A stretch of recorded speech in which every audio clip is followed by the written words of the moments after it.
The guy who stood up and started cheering just seconds after Charlie Kirk was shot has spoken, and it somehow makes even less sense than his actions. You might remember that this is the guy who, I cover in a couple other videos, in that he was, everyone was laying low, and he just stood up, and apparently he began shouting USA, USA as a distraction. That is what he claimed. But I think it's much better if we see the these two videos that he posted to explain his actions. This is video number 1.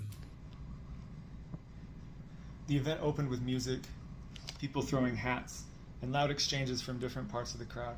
Some shouted offensive remarks directed at the LGBT community, while others made disparaging comments about the Prophet of Islam. It's obvious that he is reading from a paper or a screen. Very, very focused on it, and his eyes are reddish. We don't know why. There were also cheers, boos, and offensive hand gestures, mockery. The atmosphere carried an energy of confrontation more than dialogue. The first debater tried to persuade Charlie to adopt Mormonism, but the exchange drifted into a disjointed back and forth of opinions. The audience eventually booed him off the platform. Another speaker raised the idea of restricting gun rights for transgender individuals, citing Donald Trump as an influence. I don't understand why is he making all this introduction as in, let's talk about the what led to my behavior or something, as in, well, maybe an introduction to the moment itself. I don't know. He began to reference statistics and posed a question. Charlie's response turned to the subject of gang violence as a part of the mass shooting statistics. At that point, I did not see what happened directly. My head was lowered while I listened.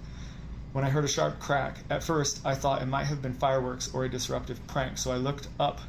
Oh, wait a second. This is important.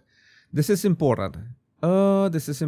He says he heard a sharp crack and he thought it might have been fireworks.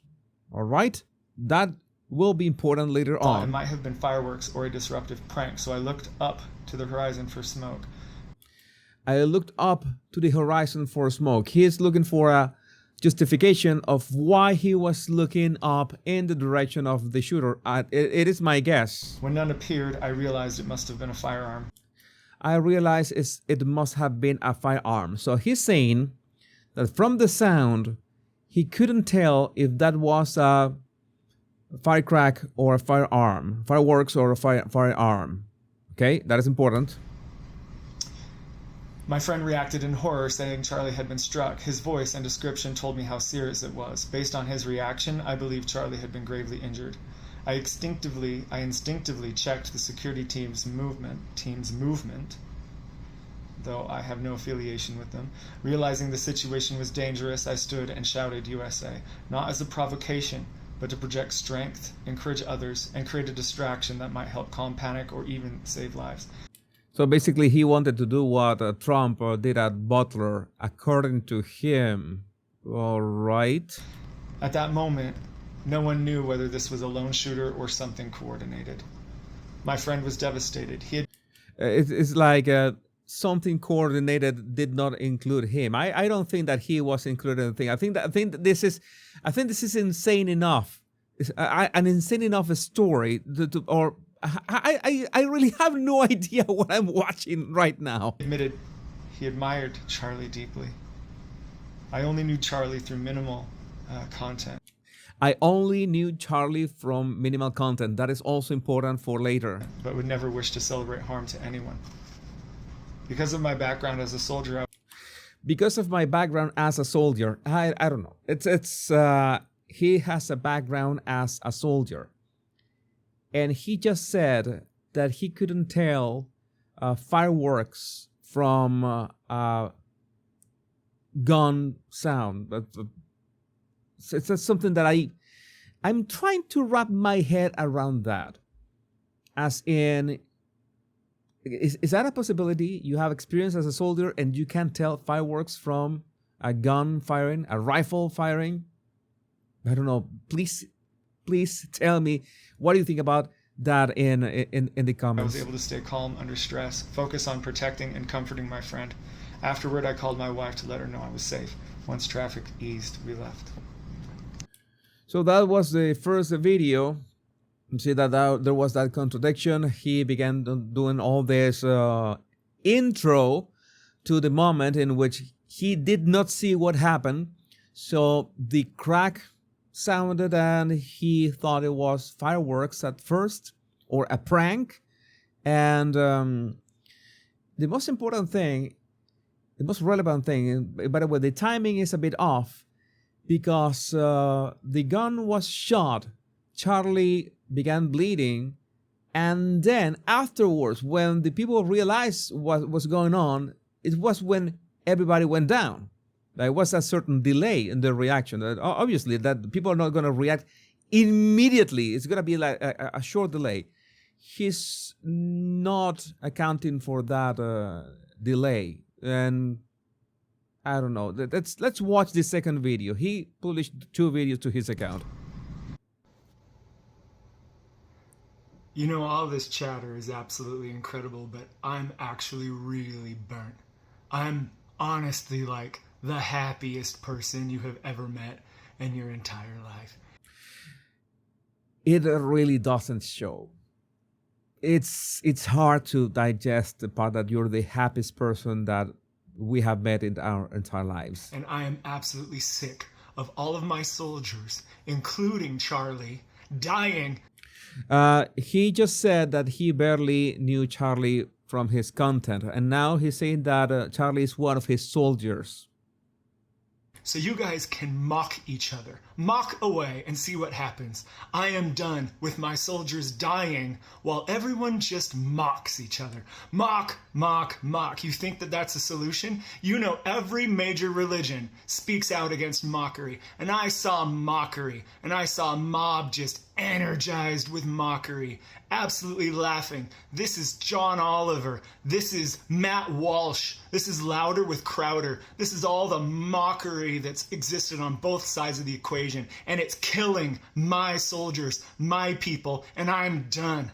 No, in fact, it's the hate rhetoric of the left, which is killing people. Just making that one clear. I don't want to see my men die anymore. I'm sick of it. I'm sick. I didn't see Charlie die. You mean that you didn't see Charlie being shot? Because nobody actually in the crowds saw Charlie die, because he was not dead, at least of what we know. I don't know. I think that somebody should tell him, so just, man, chill out. Okay, maybe you had some kind of outburst or something, but we still have questions, and I don't know if you have not answered the question, but it's so hard to rally behind that. What was I'm gonna repeat the thing. But let's finish this video and let's watch what he did and why did he do it. I stood up. All right. My soldiers stand up. I stand up. Okay. And I'm not apologizing for standing up. I did what I was trained to do. You did what you were trained to do. All right. You did what you were trained to do. You hear a rifle going off, a gun firing, and you stand up.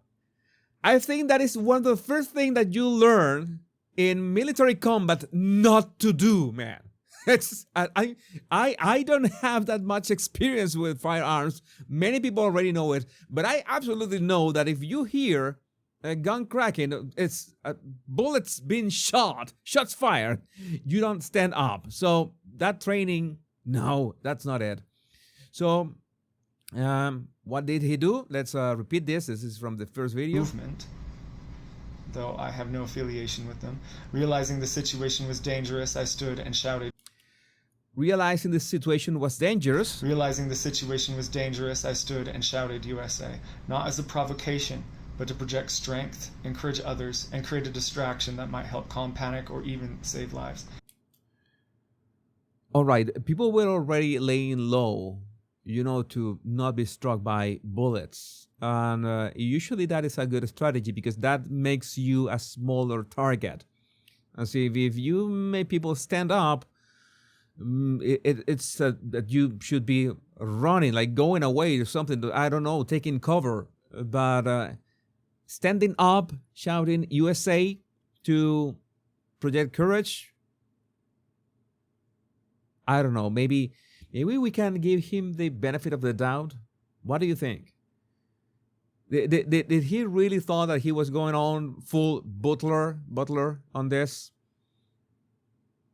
I'm I'm really trying to imagine, how important it is to visualize the way that he's narrating his story. And there's so many gaps in there, and there's so many fluff in there at the same time. As in, I tried to see Charlie's security team, but I am not affiliated with them. Those, I don't know, there's a lot of fluff. Movement, though I have no affiliation with them. Realizing the situation was dangerous, I stood and shouted USA, not as a provocation, but to project strength. A provocation for whom? Strength, encourage others, and create a distraction that might help calm panic or even save lives. At that moment, no one knew whether this was a lone shooter or something coordinated. We still don't know if that was a lone shooter or something coordinated. And the problem is that you are part of that equation. You're part of those questions because your behavior, sadly, doesn't make any sense. So, again, I would love to know what do you think about this in the comments. My name is Jesus Enrique Rosas. I'm the Battle Language Guy. Much love and bliss.